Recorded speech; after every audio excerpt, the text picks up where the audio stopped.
Assalamualaikum warahmatullahi wabarakatuh. Halo semua. Perkenalkan, nama saya Septianata dengan nomor induk mahasiswa 877825365. Saya berasal dari UPBJJ Kota Bogor. Pada hari ini saya akan melaksanakan praktikum IPA di SD pada modul 1 makhluk hidup. Nah, khususnya pada materi tentang ciri-ciri makhluk hidup, gerak pada tumbuhan. Adapun alat dan bahan yaitu alat tulis, tabel pengamatan, dan alat sekitar.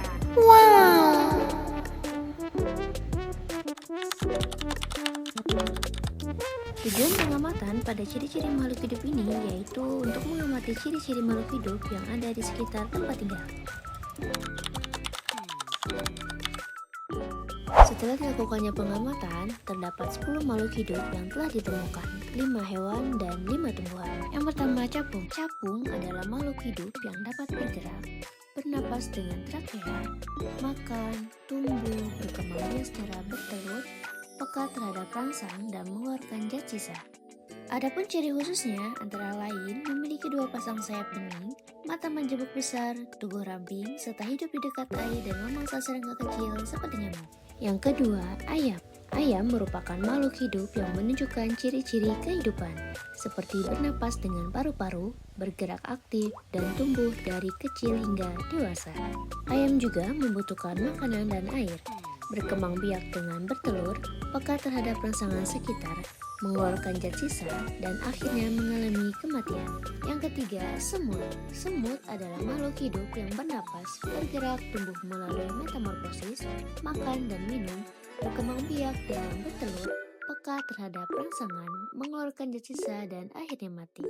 Yang keempat, burung. Burung adalah makhluk hidup yang bernapas dengan paru-paru, bergerak dengan kaki, dan terbang menggunakan sayap. Tumbuh dari anakan hingga dewasa, membutuhkan makanan dan air, berkembang biak dengan bertelur, peka terhadap rangsangan, mengeluarkan zat sisa, dan akhirnya mati. Yang kelima, kupu-kupu. Kupu-kupu adalah makhluk hidup yang dapat bergerak, bernapas, makan nektar, tumbuh melalui metamorfosis, berkembang biak dengan bertelur, peka terhadap rangsang dan mengeluarkan zat sisa. Yang keenam, pohon singkong. Pohon singkong dapat bergerak terbatas, misalnya akar tumbuh ke air, bernapas, membutuhkan air dan zat hara, tumbuh dan berkembang biak dengan stik batang atau biji, peka terhadap rangsang cahaya dan gravitasi, serta mengeluarkan zat sisa melalui daun dan akar. Yang ketujuh, pohon jambu Jamaika atau jambu bol. Pohon jambu Jamaika dapat tumbuh dan berkembang, bernapas, membutuhkan air, udara, dan cahaya matahari, berkembang biak dengan biji, peka terhadap rangsang seperti cahaya dan gravitasi, serta mengeluarkan zat sisa melalui daun dan akar.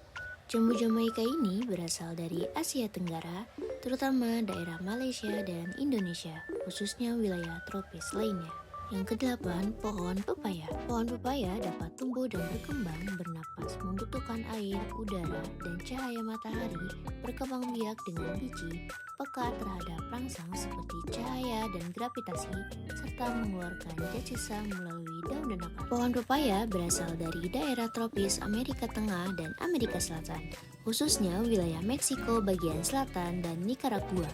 Dari sana, tanaman ini menyebar ke berbagai daerah tropis di dunia, termasuk Asia Tenggara seperti Indonesia. Yang kesembilan, sereh. Sereh memiliki ciri-ciri makhluk hidup seperti bernapas, membutuhkan air dan cahaya untuk fotosintesis, serta tumbuh dan berkembang biak melalui tunas. Sereh peka terhadap rangsang, mampu beradaptasi dengan lingkungannya, dan mengeluarkan zat sisa seperti oksigen. Sereh berasal dari Asia Tenggara termasuk wilayah seperti Indonesia. Tanaman ini tumbuh baik di daerah beriklim tropis dan kini sudah menyebar ke berbagai negara lain sebagai tanaman rempah, obat, dan aromaterapi. Yang ke-10, putri malu. Putri malu merupakan makhluk hidup yang memiliki ciri-ciri seperti peka terhadap rangsang, yaitu daunnya menguncup saat disentuh. Tumbuhan ini juga bergerak, bernapas, memerlukan makanan melalui fotosintesis, tumbuh dan berkembang dari biji, serta berkembang biak secara generatif dan vegetatif. Selain itu, putri malu juga mengeluarkan zat sisa seperti oksigen dan uap air melalui stomata. Tujuan gerak pada tumbuhan putri malu yaitu yang pertama, mengamati gerak seismonasti dan yang kedua, mengamati gerak litinasi. Yang pertama, gerak seismonasti. Gerak seismonasti pada putri malu merupakan salah satu ciri makhluk hidup, yaitu peka terhadap rangsang ketika disentuh. Daun putri malu menutup sebagai respon terhadap rangsangan mekanik. Gerakan ini terjadi karena perubahan tekanan turgor pada sel-sel bantalan daun. Selain menunjukkan kepekaan terhadap rangsang, gerakan ini juga membuktikan bahwa tumbuhan dapat bergerak meskipun tidak berpindah tempat. Setelah hasil pengamatan gerak seismonasi menunjukkan bahwa sentuhan halus dan sedang menyebabkan daun putri malu menguncup dan kembali mekar dalam waktu sekitar 4 menit. Sementara itu, sentuhan kasar membuat daun kembali mekar lebih lama yaitu sekitar 8 menit. Yang kedua yaitu gerak litinasti. Gerak litinasti pada putri malu menunjukkan ciri makhluk hidup berupa kepekaan terhadap rangsang. Ketika disentuh, daunnya akan menutup sebagai respon terhadap rangsangan. Setelah dilakukan pengamatan pada gerak litinasi selama 30 menit, hasil menunjukkan bahwa jika setelah disentuh, putri malu ditutup dengan benda gelap, daunnya tidak mekar kembali. Namun, jika tidak ditutup, daunnya akan mekar setelah beberapa saat. Ini menunjukkan bahwa gerak putri malu dipengaruhi oleh sentuhan dan juga cahaya. Jadi, kesimpulannya yaitu, berdasarkan hasil pengamatan, dapat disimpulkan bahwa semua makhluk hidup yang diamati, baik hewan maupun tumbuhan, menunjukkan ciri-ciri makhluk hidup, berupa kemampuan untuk bergerak, bernapas, perlu makan, tumbuh, dan berkembang. Hal ini dibuktikan oleh 10 makhluk hidup yang diamati, yaitu capung, kupu-kupu, burung, semut, ayam, jambu Jamaika, sereh, singkong, pepaya, dan putri malu. Selain itu, untuk gerak litinasti adalah gerak yang disebabkan oleh gelap atau cahaya, sedangkan gerak seismonasti adalah gerak yang disebabkan oleh sentuhan, yang dimana apabila disentuh dengan halus akan lambat responnya, dan apabila disentuh secara kasar akan cepat responnya.